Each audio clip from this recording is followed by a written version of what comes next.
கலைந்து போன நாமலின் கனவு நக்கலடிக்கும் அரசாங்கம். தெற்கில் சினிமா தரத்தில் கொலை சதி திட்டம், விசாரணையில் சிக்கிய சந்தேக நபர். ஜனாதிபதி அனுரவுக்கு நாமலின் சிக்கலான வாழ்த்து. இலங்கை காவல்துறைக்கு நாமல் அச்சுறுத்தல், சர்ச்சையை கிளப்பும் நுகேகொடை பேரணி. பிரபல நடிகை காயத்ரி டயஸிடம் சிஐடி விசாரணை, பத்மே உள்ளிட்ட வெளிவரும் தொடர்புகள். லண்டனில் ரில்வின் சில்வாவிற்கு எதிராக ஈழத்தமிழர்களால் ஆர்ப்பாட்டம், ஏபிடிபி கடும் கண்டனம்.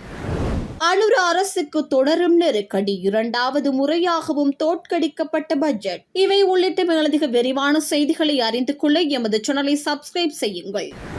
இளவரசர் நாமல் ராஜபக்சவின் கனவானது ஐஸ்லாந்தில் மீண்டும் கலைந்துள்ளது என்பதையே அரசுக்கு எதிரான நுகேகொடை கூட்டம் வெளிப்படுத்தியுள்ளது என தேசிய மக்கள் சக்தியின் நாடாளுமன்ற உறுப்பினர் தேவானந்த சுரவீர தெரிவித்துள்ளார்.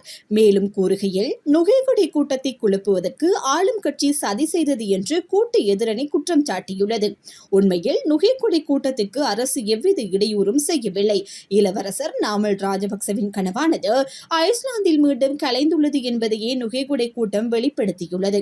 ரணில், மஹிந்த போன்றவர்களை மக்கள் விரட்டியடித்தனர். எனவே அரசியல் ரீதியில் வங்குரோத்து அடைந்தவர்களுக்கு மேல உயிர் கொடுக்க முடியாது என தெரிவித்துள்ளார். ஸ்ரீலங்கா பொதுஜன முன்னணியின் நாடாளுமன்ற உறுப்பினர் நாமல் ராஜபக்ச ஜனாதிபதி அனுரகுமார திசாநாயக்கவிற்கு பிறந்த நாள் வாழ்த்துக்களை கூறி அதனைத் தொடர்ந்து அவரை விமர்சனம் செய்துள்ளார். 76 ஆண்டு கால சாபம் குறித்து பிரகாசம் செய்த இந்த அரசாங்கம் ஓராண்டு காலத்தில் எதனையும் சாதிக்கவில்லை என அவர் தெரிவித்துள்ளார். வரவு செலவு திட்டத்தில் நடைமுறை சாத்தியப்பாடுடைய திட்டங்கள் நடைமுறைப்படுத்தப்படும் என ஜனாதிபதி குறிப்பிட்டிருந்தார் என நாமல் சுட்டிக்காட்டினார். 76 ஆண்டு கால சாபம் ஒரு புறம் இருக்க, ஓராண்டு கால சாபம் பற்றி நாம் பார்க்க வேண்டியுள்ளது என அவர் தெரிவித்துள்ளார். கடந்த வரவு செலவு திட்டத்தின் போது தனது சொந்த ஊரான தம்புத்தேகம ரயில் நிலையத்தை மீளமைப்பதாக ஜனாதிபதி உறுதியளித்திருந்தார். எனினும் இதுவரையில் அந்த திட்டம் நடைமுறைக்கு வரவில்லை என நாமல் குற்றம் சுமத்தியுள்ளார். 250 மில்லியன் ரூபாய் ஒதுக்கீடு செய்து புதிய ரயில் பெட்டிகளை உருவாக்கவும் நவீனமயப்படுத்தவும் நடவடிக்கை எடுக்கப்படும் என வரவு செலவு திட்டத்தில் கூறப்பட்டிருந்தது என தெரிவித்துள்ளார். அந்த நடவடிக்கையும் இதுவரையில் மேற்கொள்ளப்படவில்லை என சுட்டிக்காட்டியுள்ளார். தென்மக்கழிவு முகாமைத்துவத்தை அனுராதபுரத்திலிருந்து முன்னெடுக்க உள்ளதாக உறுதியளிக்கப்பட்டது. இதுவரையில் இந்த திட்டம் அமுல்படுத்தப்படவில்லை. நான் ஜனாதிபதி அனுரகுமார் திசாநாயக்கவின் ஊரில் அமுல்படுத்தப்படும் என கூறப்பட்ட திட்டங்கள் அமுல்படுத்தப்படவில்லை என்பதை சுட்டிக்காட்ட விரும்புகின்றேன் என தெரிவித்துள்ளார். ஜனாதிபதியின் சொந்த ஊரிலேயே திட்டங்கள் அமுல்படுத்தப்படவில்லை என்றால் ஏனைய இடங்களில் எவ்வாறு திட்டங்கள் அமுல்படுத்தப்படும் என கேள்வி எழுப்புகின்றேன் என அவர் தெரிவித்தார்.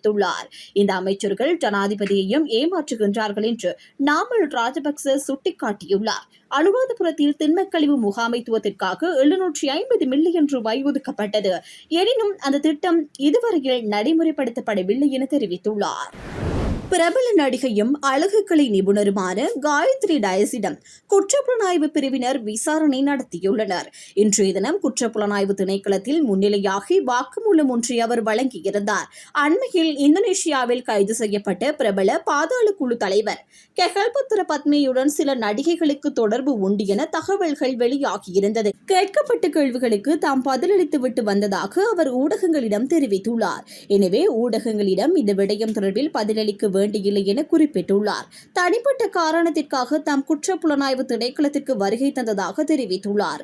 எனினும் பத்மை தொடர்பில் விசாரணை நடத்தப்பட்டதா அல்லது வேறு விவகாரம் தொடர்பிலான விசாரணையா என்பது குறித்து காயத்ரி டயஸ் எவ்வித தகவல்களையும் வெளியிடவில்லை.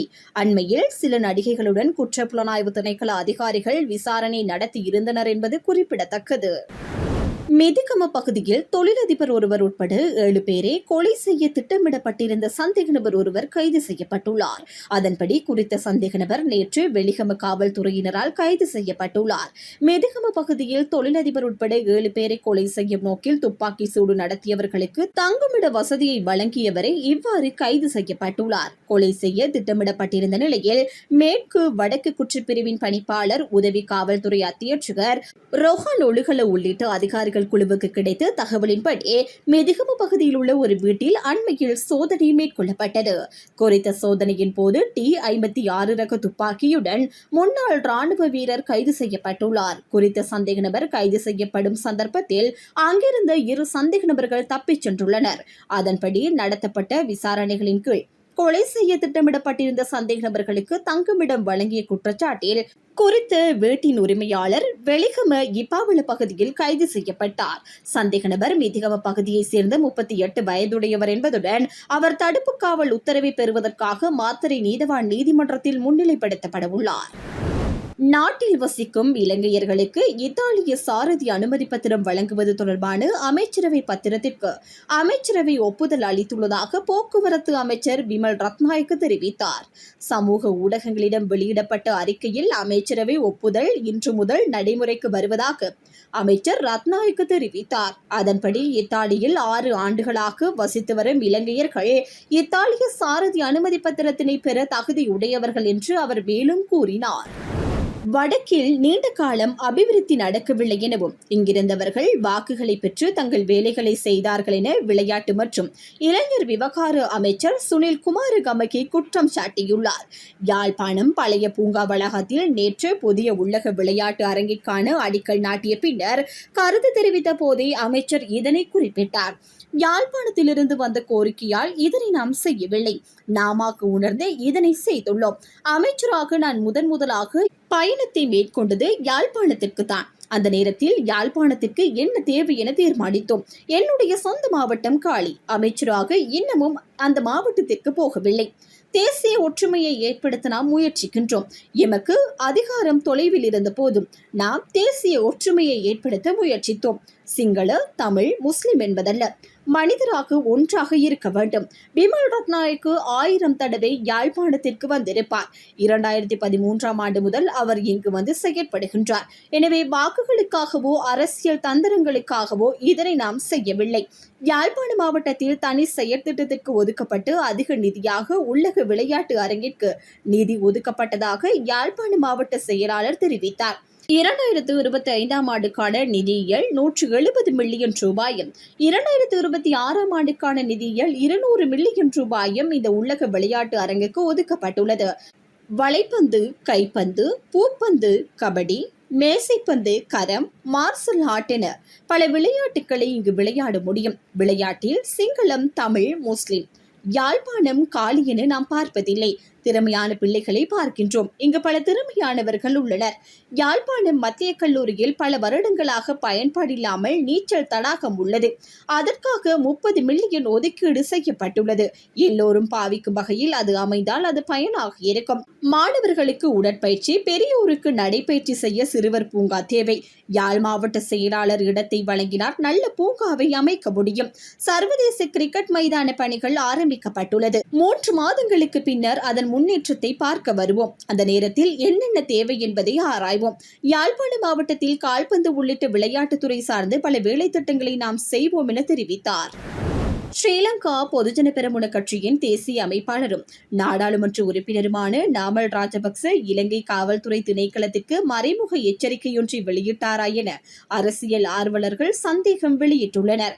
கடந்த 21ஆம் தேதி வெள்ளிக்கிழமை நுகைகொடையில் ஒன்றிணைந்த எதிர்க்கட்சியின் ஏற்பாட்டில் அரசாங்கத்திற்கு எதிராக பொது பேரணியொன்று நடத்தப்பட்டது. விழாவின் இளவரசனாக ஸ்ரீலங்கா பொதுஜன பெரமுன கட்சியின் நாமல் ராஜபக்ச அடையாளப்படுத்தப்பட்டதுடன் இதன்போது நாமல் ராஜபக்ச அரசாங்கத்தை மற்றும் ஜனாதிபதிக்கு நேரடியாக சவால் விடுத்தும் இருந்தார். இதேவேளை இந்த உரையின் போது தற்போதைய காவல்துறை அதிபர் பிரியந்த வீரசூரிய அரசாங்க ஊழியர்கள் மற்றும் சில அதிகாரிகளுக்கு சில அச்சுறுத்தும் கருத்துக்களை வெளியிட்டிருந்தார். அதன்படி அவரது உரையில் காவல்துறையினர் அரசாங்கத்தின் பிடியில் உள்ளனர், அரசு ஊழியர்கள் அரசியல் செய்யாதீர்கள், ஜனாதிபதி அரசியல் செய்வார் என ஜனாதிபதி அனுரகுமார திசாநாயக்க கூறியிருந்தார். சொல்லப்போனால் காவல்துறை அதிபர் அரசாங்கத்திற்கு தொடர்ந்து வாய்மொழியாக சேவை செய்யும் அரசாங்க ஊழியர்கள் மற்றும் சில அதிகாரிகளுக்கு நான் நினைவூட்டுகின்றேன், நீங்கள் உங்கள் கடமைகளை நேர்மையாக செய்ய வேண்டும். அரசாங்கத்துடனான அரசியல் பிரச்சனையை நாங்கள் தீர்ப்போம். ஜனாதிபதி அவர்களே, இந்த நாட்டு மக்களுக்கு வழங்கப்பட்ட வாக்குறுதிகள் நிறைவேற்றப்படும் போது இந்த நாட்டின் அப்பாவி காவல்துறை அதிகாரிகள், இலங்கை காவல்துறை, முப்படைகள் மற்றும் அரசு சேவையை அதில் ஈடுபடுத்த தயாராக இருக்க வேண்டாம் என நாங்கள் உங்களுக்கு நினைவூட்டுகின்றோம் என தெரிவித்திருந்தார். எனினும் ஸ்ரீலங்கா பொதுஜன பெரமுன கட்சியின் தேசிய அமைப்பாளர் நாமல் ராஜபக்ச மீது தற்போது நீதிமன்றங்களில் விசாரிக்கப்படும் பல வழக்குகள் காணப்படுகின்றன. அவற்றில் அவர் முக்கிய பிரதிவாதியாக பெயரிடப்பட்டும் உள்ளார். கிரேஷ் ஒப்பந்தம் தொடர்பாக சட்டமா அதிபர் ஏற்கனவே 70 மில்லியன் ரூபாய் குற்றவியல் முறைகேடு செய்ததற்காக குற்றப்பத்திரிகை தாக்கல் செய்துள்ளார். இதேவேளை தாஜுதீனின் கொலை விவகாரம் தொடர்பில் விரைவில் நீதிமன்றத்தில் முன்வர உள்ளது. மேலும் நல்லாட்சி அரசாங்கத்தின் போது இந்த சம்பவங்கள் குறித்து விசாரணைகள் நடத்தப்பட்ட போது அவர்கள் FCID விசாரணைகளுக்கு அரை காட்சட்டை அணிந்து முன்னிலையாகியிருந்தனர். நாமல் ராஜபக்ச தனது சட்டப்படிப்பை பெற்ற விதமும் ஒரு தீவிரமான பிரச்சனையாக தற்போது மாறியுள்ளது. இவ்வாறான பின்னணியில் கடந்த 21ஆம் தேதி நாமல் ராஜபக்ச ஆற்றிய உரையில் காவல்துறையினருக்கு மறைமுக அச்சுறுத்தல் விடுத்தாரா என பல கேள்விகளும் சந்தேகங்களும் தற்போது அரசியல் ஆர்வலர்கள் மத்தியில் எழுந்துள்ளது. பாடசாலை வேன்களுக்கு CCTV கேமரா அமைப்புகளை கட்டாயமாக்க நடவடிக்கை எடுக்கப்படும் என போக்குவரத்து, நெடுஞ்சாலைகள் மற்றும் நகர அபிவிருத்தி அமைச்சர் பிமல் ரத்நாயக்க தெரிவித்துள்ளார்.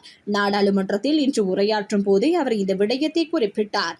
இங்கு அவர் மேலும் தெரிவிக்கையில், போக்குவரத்தின் போது பெண்கள் மற்றும் சிறுவர்களுக்கு ஏற்படும் துன்புறுத்தல்கள் அதிகரித்துள்ளன.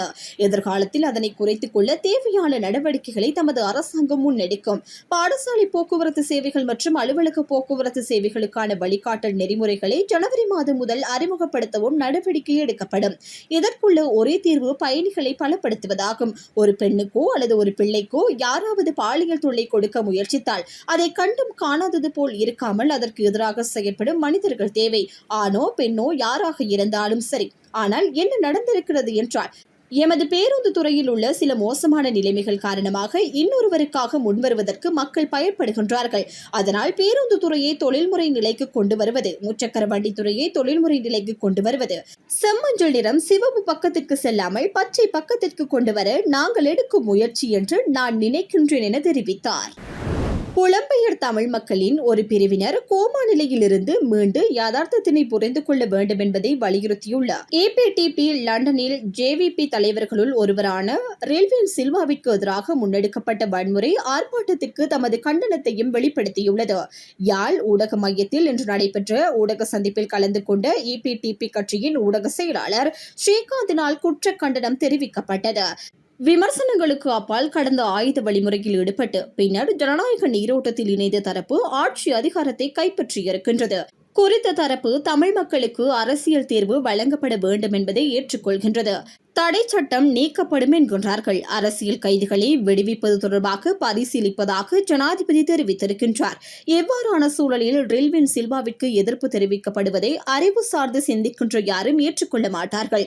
தற்போதைய சூழலில் இவ்வாறான செயற்பாடுகளில் ஈடுபடுகின்றவர்கள் கோமா நிலையில் இருக்கின்றார்களோ என்ற சந்தேகத்தினை ஏற்படுத்துகின்றது. ஒரு காலத்தில் இந்த நாட்டிலே தமிழ் மக்கள் சார்பிலே ஆயுத போராட்டம் முன்னெடுக்கப்பட்டது. 87ஆம் ஆண்டு இலங்கை இந்திய போராட்டத்தின் பின்னர் APTP மாற்று கருத்துக்களை வெளிப்படுத்தியிருந்தது.